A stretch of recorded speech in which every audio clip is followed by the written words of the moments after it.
The 5x30 workout works at the gym too, if you use a bench and adjust the angle, just like regular bench press. Oh, you know, bench. This feels like the most classic halted gym experience. Plus we got that one guy in the background on the most productive routine by drinking that. This runner just wanted to feel what it's like to be in the first place during a marathon, and he did, at least for the first 400 meters. Pretty sure the spectators will remember him more than the actual winner. That's exactly why it was worth the loss. No one noticed this trampoline was upside down, so one of them just went ahead and tried it, then I guess just accepted his fate. If you're into swimming, it's definitely worth adding to your weekly routine. It's one of the best forms of cardio and helps build endurance for all your muscles. You've all seen that video before, but this guy had to make the calisthenics version, so he came up with this front lever, rolling down the road.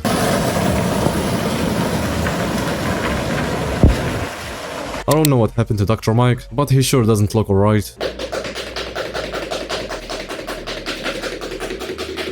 And what are those Fortnite emote punches? This is why skipping a workout just cause you don't feel great might be a mistake. It could end up being one of your best. Unless of course you only slept 2 hours, then you're just asking for an injury. Well, I feel like I'm about to be weak. I only had like 50 calories today. What the?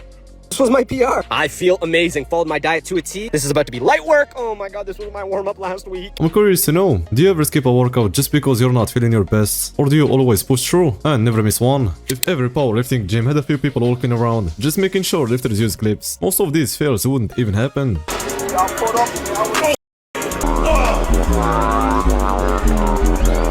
But this guy did manage to save it though, but it was definitely painful. This 93-year young man has been training almost his whole life, but he was afraid to progress, thinking it would break his back. All right, a whole 50 pounds. Looks like we need to change the weight. Okay, let's try this one on for size. He always had that strength in him, he just needed a little push to actually lift more. While this baby is already pushing huge weights, the barbell is more than quadruple her body weight, which if I'm not wrong, could be a world record.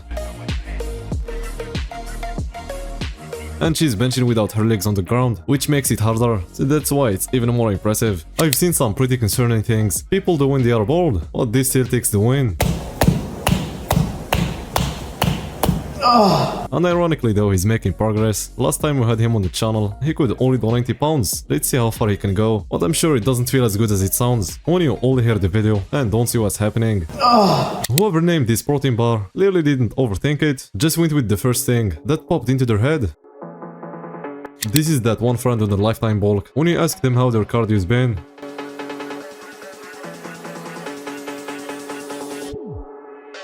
This guy did a 405 incline barbell press with a super long pause rep just for the video, because it's actually a normal thing for him.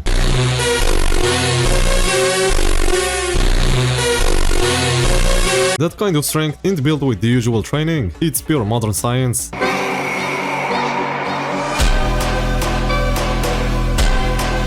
When you take the bulk way too far, gaining unnecessary fat is just a secondary side effect, and the main side effect no one talks about is losing your sense of purpose, or in other words, becoming autistic. If you want to analyze the cross-sectional area of the mass, more impactful, more effective. But what does science?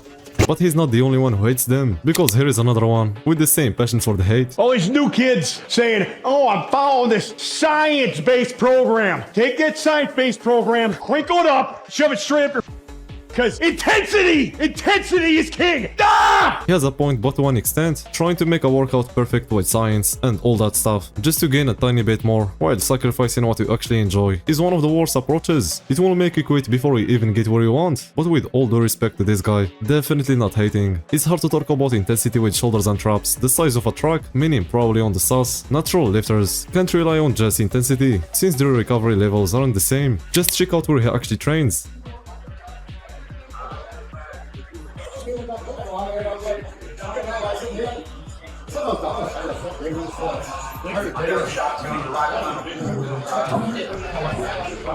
If you can't get the most intense workout done here, then I don't know where you could. The kid from this scene grew up and went from using CGI, which is pricey, using AI to stay just as huge.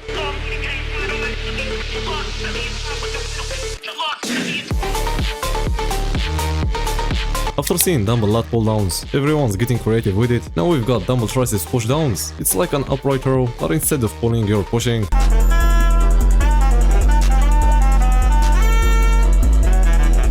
And that's not the last one. There is an even better variation for the dumbbell lat pull-downs, so you don't get bored doing the same movement repeatedly. I'll be honest with you, dumbbell lat pull downs, that does not work your back. If you want a good back workout, you should try dumbbell lat push downs. That workout will humble you.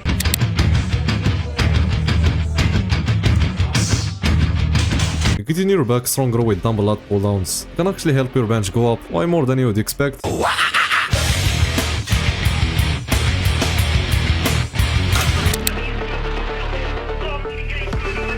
Can't believe Amy's Jack's fit was actually the first one to do standing dumbbell chest flies, basically turning dumbbells into cable replacements. If this was a me win contest, we already have a winner. But if he ever punched him in the face, he'd probably just cut his hand on that sharp jawline. I'm Steve. Imagine getting asked to spot a 315 shoulder press, knowing if he fails, all you can do is pray he survives. Then he misses the rear rack, but somehow you do actually save him. That's what happened here.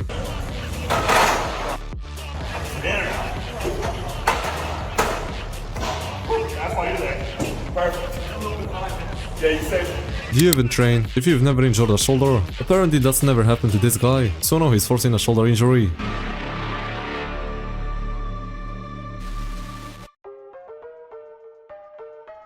And if that doesn't work, he is trying the same thing with his wrists. I don't really think there is a such thing as overdeveloped rear delts. The bigger they get, the better, since they make your shoulders look more rounded.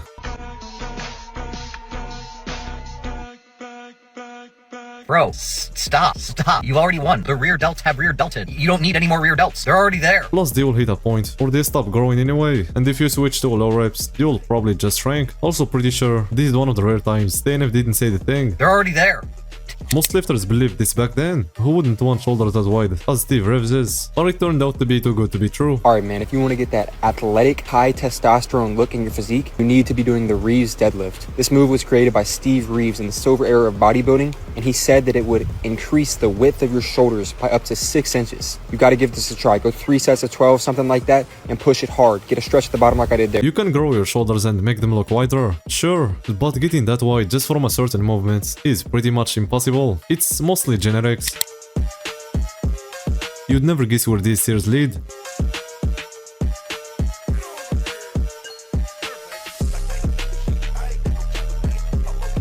It's a full gym with every piece of equipment you'd need. And it seriously looked like a spot Batman would pick for his Batcave. It's not even abandoned, you just pay $300 a year for membership. Spots like these are rare, so it's definitely worth the experience. That's it guys, see you in the next one.